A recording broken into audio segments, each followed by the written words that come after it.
everybody. Welcome back to Season 2 of Constructive Conversations. I'm Zach Daniel with Victorian Finance. And I'm Luke Barksdale with Viz 3D Space. In Season 1, we spent a lot of time explaining the process, how building works, how design works, how financing works, and how all those pieces fit together. And that foundation still matters. We're not moving away from that. But we keep seeing that a lot of people understood the steps, yet they are still confused when things don't go the way they expected. Yeah. A lot of that time, that confusion comes from the market. As why did my rate change? Why did my approval amount drop? Why did the appraisal come in low? And why is this taking longer than they said it would? Those aren't random problems. They're usually tied to what's happening in the bigger picture. Yeah, so in Season 2, every episode's going to include, like a little market segment. We're going to look at like what's happening both, nationally, the state level, and locally. And then we're going to try to help explain what that means for buyers and builders.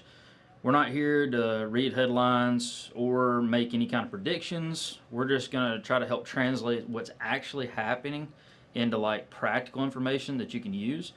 If something changes with rates, lending guidelines, builder conditions, we'll talk about it and we'll try to break it down into like plain language. That's right. And right now in 2026, we're in a market where lending is tighter than it used to be. Rates are higher than the ultra low years that we experience. Underwriting is stricter, appraisals are more conservative, and that means you have less room for error. Your credit profile matters more, your income documentation matters more, and reserves matter the most of all. Lenders are taking fewer risks. Yeah, so like on the construction side, we're still dealing with, labor shortages in some trades, longer lead times on certain materials, and, builders are being a little bit more selective about their projects just because of kind of what all is going on. Builders can't afford to take on poorly planned jobs, so if your design, budget, and financing don't line up, you're going to have problems, and we're going to see that every single week. Yeah.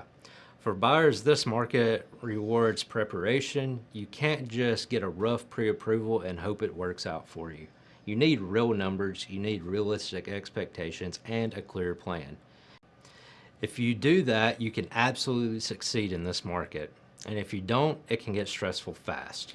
Yeah, and from a design standpoint, this is not like the time to overbuild for your budget. Every upgrade, every square foot, every change order is going to matter. Good design isn't about spending more, it's about spending a little bit smarter.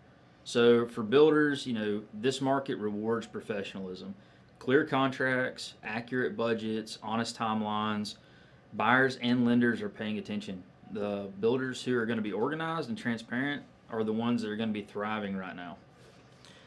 And from the financing side, those builders get deals done faster. Clean files, clean draws, clean closings. It makes everyone's life a lot easier. 100%.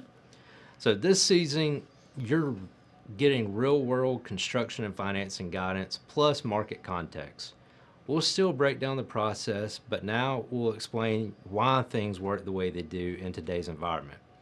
So you're not just learning how, it's why. Yeah, so like if you're thinking about building or buying in the next, I'd say 2 years, this season is going to be for you. And if something about the market is confusing to you, send it in and we'll cover it. Yeah, make sure that you're subscribed so you don't miss out on what's coming, and ask us questions. Welcome to Season 2.